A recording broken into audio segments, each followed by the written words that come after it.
Subscribe कीजिए आपके अपने चैनल को और बेल नोटिफिकेशन भी ऑन कर लीजिए ताकि आपको आने वाली सभी वीडियोज की जानकारी समय पर मिल सके। और बताते चले, सब्सक्राइब करना बिल्कुल फ्री है, इसके कोई पैसे नहीं देने होते, इसीलिए सब्सक्राइब कर ही लीजिए। तो दोस्तों, जो ये सीरीज है यहाँ पर हम आपके लिए हर रोज नई नई और ताजा अपडेट लाते रहते हैं। तो यहाँ पर आज की इस वीडियो में हम आपको ऑक्सीजन की शॉर्टेज के ऊपर एक रिपोर्ट देने वाले हैं। यहाँ पर पूरा आपको रिपोर्ट मिलने वाली है। जैसा कि आप जानते हैं कि जो अभी के समय देश में जो कंडीशन है, जो दिल्ली के अंदर जो कंडीशन है, ऑक्सीजन की कमी हर जगह देखने को मिल रही है। कहीं कहीं ऑक्सीजन से रिलेटेड कुछ दुर्घटनाएं भी देखने को आ रही हैं और सभी लोग परेशान हैं ऑक्सीजन की कमी से। यहाँ तक कि दिल्ली के सीएम केजरीवाल तक को ऑक्सीजन के लिए गिड़गिड़ाना पड़ रहा है और इस पे हम आपको ताजा अपडेट देने वाले हैं। और यहाँ पर ऑक्सीजन के रिगार्डिंग जो अभी कंडीशन है वो भी हम आपको यहाँ पर डिटेल देने वाले हैं, तो वीडियो को अंत तक जरूर देखिएगा।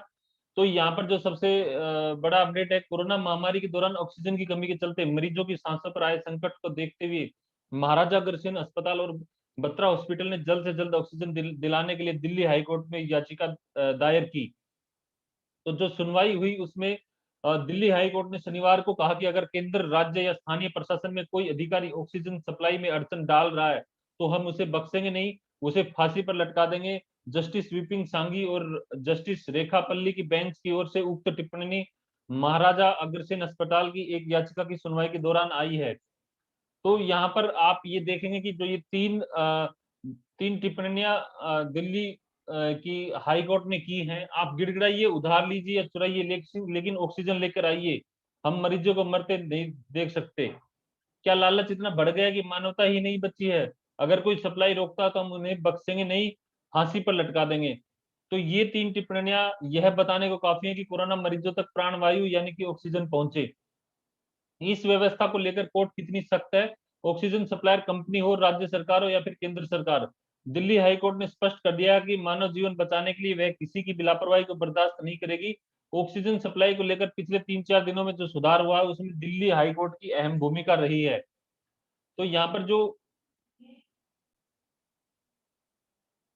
2 जजों की बेंच की सुनवाई कर रही है, कोरोना महामारी और ऑक्सीजन की कमी पर सुनवाई कर रहे हाई कोर्ट की इस बेंच में जो दो न्यायमूर्ति जस्टिस विपिन सांघी और जस्टिस रेखा पल्ली हैं, दोनों ही जज इससे पहले कई बड़े मामलों की सुनवाई कर चुके हैं। जस्टिस रेखा पल्ली दिल्ली यूनिवर्सिटी के एक छात्र नजीब के लापता होने और आम आदमी पार्टी के उम्मीदवारों के अयोग्य घोषित होने संबंधित केस, सेना में महिला को स्थायी कमीशन वाले केस जैसे कई मामलों से भी जुड़ी रही है। वहीं जस्टिस विपिन सांघी भी कई अहम फैसले सुना चुके हैं।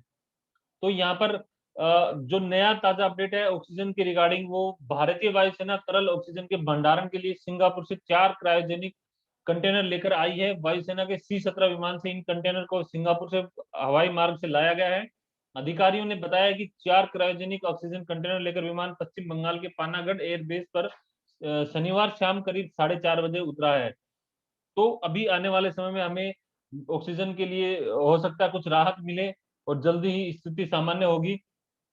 सभी लोग मिलकर हम लोग अपने प्रयास करते हैं और कोरोना गाइडलाइन को फॉलो करते भी है हम लोग, और कुछ ऊपर वाले से आशा लेकर हम उम्मीद कर सकते हैं कि आने वाले दिनों में स्थितियां सामान्य होंगी। तो और यहाँ पर जो हम एक रोचक खबर में आपको बताते चले, जहां पर कोरोना वायरस के कारण देश में हाहाकार मचा हुआ है, इसी बीच मध्य प्रदेश की राजधानी भोपाल से रेमडेसिविर इंजेक्शन की चोरी को लेकर एक अजीब वाक्य सामने आया है। इस मामले ने सभी लोगों को हैरत में डाल दिया है। दरअसल भोपाल भोपाल के जेके अस्पताल में एक नर्स कोरोना संक्रमित मरीजों को रेमडेसिविर की जगह नॉर्मल इंजेक्शन लगाकर उसे चुरा लेती थी। उसके बाद ये नर्स चोरी किए हुए रेमडेसिविर को अपने प्रेमी के जरिए ब्लैक में बिकवाती थी। तो दोस्तों, ये थे अभी तक आज की जो नई ताजा अपडेट हमने आपको दी कोरोना के जो ऑक्सीजन की शॉर्टेज पर, और कुछ रोचक खबरें हमने आपको दी। आप कमेंट कर दीजिए इसके रिगार्डिंग, और आप वीडियो को लाइक कीजिए, शेयर कीजिए, चैनल को सब्सक्राइब कर लीजिए। तो दोस्तों, मिलते हैं अगली वीडियो में। धन्यवाद फ्रेंड्स।